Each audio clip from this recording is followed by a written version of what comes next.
నమస్తే అండి. ఈరోజు మనం టేస్టీగా ఈజీగా మ్యాక్రోని ఎలా తయారు చేసుకోవాలో చూద్దాం.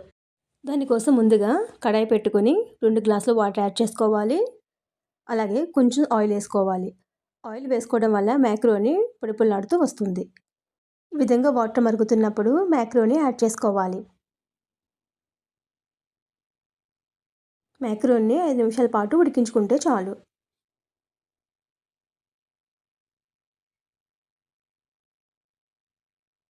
మ్యాక్రోని కొంచెం మెత్తబడితే సరిపోతుందండి. ఇలా ఉడికించిన మ్యాక్రోని వాటర్ తీసేసి పక్కన పెట్టుకోవాలి.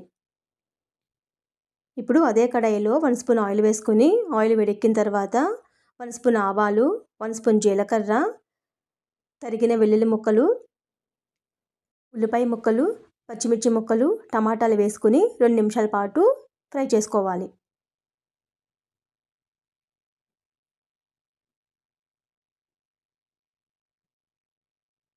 ఇప్పుడు 1 స్పూన్ పసుపు వేసుకుని బాగా మిక్స్ చేసుకోవాలి.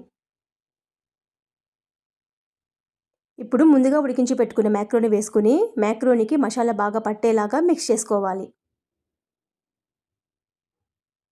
మీ రుచికి తగినంత ఉప్పుని వేసుకుని బాగా మిక్స్ చేసుకోవాలి. ఇప్పుడు 2 నిమిషాల పాటు ఫ్రై చేసుకుంటే సరిపోతుంది. అంతే, ఎంతో హాట్‌గా యమ్మీగా ఉండే మ్యాక్రోని రెడీ. ఈ మ్యాక్రోని పిల్లల లంచ్ బాక్స్‌లోకి మార్నింగ్ బ్రేక్‌ఫాస్ట్ లాగా చేసుకుని ఎంజాయ్ చేయొచ్చు. వెల్లుల్లి ముక్కలు వేయడం మాత్రం అస్సలు స్కిప్ చేయొద్దు. వెల్లుల్లి ముక్కలు వేయడం వల్ల ఈ మ్యాక్రోనికి మంచి టేస్ట్ వస్తుంది. Thanks for watching.